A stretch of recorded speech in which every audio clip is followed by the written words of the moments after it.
Hi, I'm Scott for ediblemusic.com. You might have already been using a frequency analyzer while you're mixing. Maybe it's included in one of the EQs that you're using. But I'll show you some of the particularities about what it is and how it works, but also why it's important to use them in some very specific ways.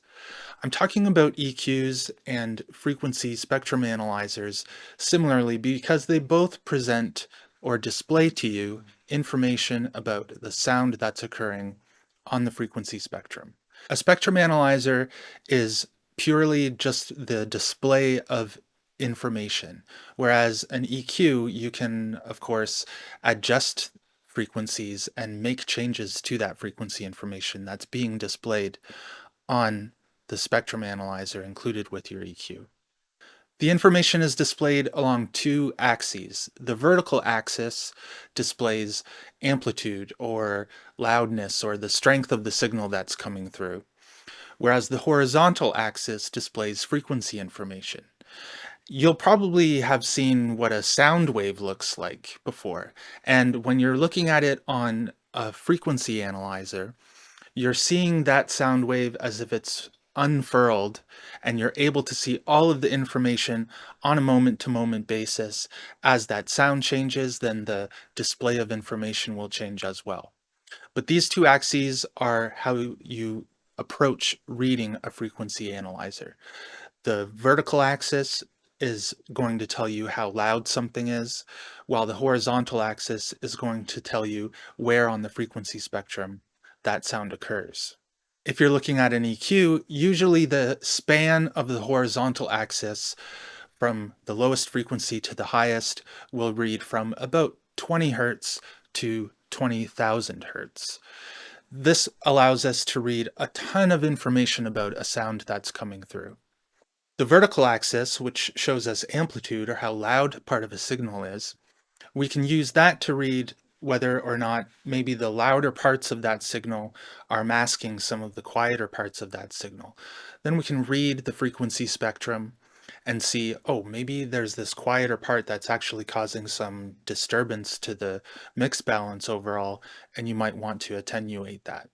That's what's useful about using a frequency analyzer when you're EQing, is because you can visualize and spot the parts of the frequency spectrum that you might need to cut or boost depending upon what is required to solve the problem that you're using the EQ for. So both of these axes display along a span of information that can be adjusted sometimes. Usually the 20 hertz to 20,000 hertz will remain in place, but you can change the span of the amplitude display as well, in case you need to perform finer adjustments. Maybe if you're using an EQ on a master, then you'll want to probably adjust the span, make it smaller so that the EQ moves that you make can be a little bit more precise than it would be if the span was all the way to 60, or even 24 or 12 can sometimes be too much. But the important thing to remind yourself is that the frequency analyzer, the spectrum analyzer, is only displaying information. It's not going to tell you whether a sound is right or wrong. For example, here is a voice hitting the note A. Compare that with a piano or a trumpet or a violin. All of these are hitting the same note, although I think I was a little bit flat on the violin, but that's okay because I'm learning. But above that A note is a whole bunch of other frequencies that give the instrument its timbre, its own individual characteristics. So even though all of these displays of frequency information are different, none of them are wrong. It doesn't offer us a way to qualify the correctness or the incorrectness of a sound. Frequency analyzers or spectrum analyzers are used in a range of different industries, telecommunications, different engineering fields, and they're used in those industries the same way as we use them as mixing engineers, which is simply to read information. If a spectrum display is showing us frequencies on the lower end of the spectrum, we might be able to assume that that is a bass guitar. Whereas if it's higher on this frequency spectrum, we can know that maybe it's something like a violin or a trumpet, but definitely not a bass guitar, simply because that instrument doesn't reach those higher frequencies.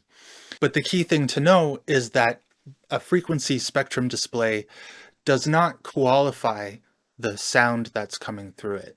It doesn't tell us whether it sounds good or not good.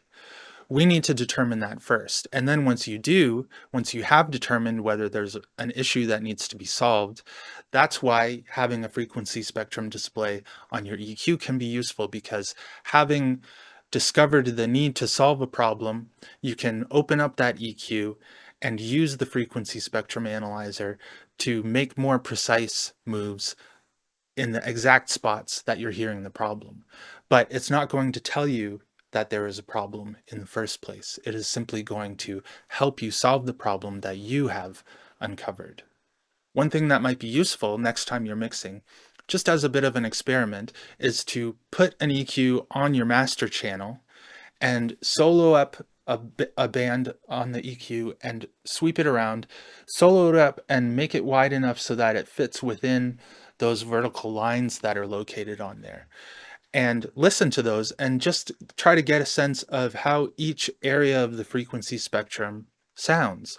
And then as you become more familiar with that, once you're mixing in the real world again and you start to hear an issue with a kick drum or a vocal, then you'll be able to at least ballpark and estimate this is the area of the frequency spectrum that problem seems to be occurring. And you'll be able to hone in on that issue using your ears, and you won't again be reliant upon the frequency display. It will just be a help, an assistant to you in order to make the EQ moves that you need to be making. Try it out. Have fun.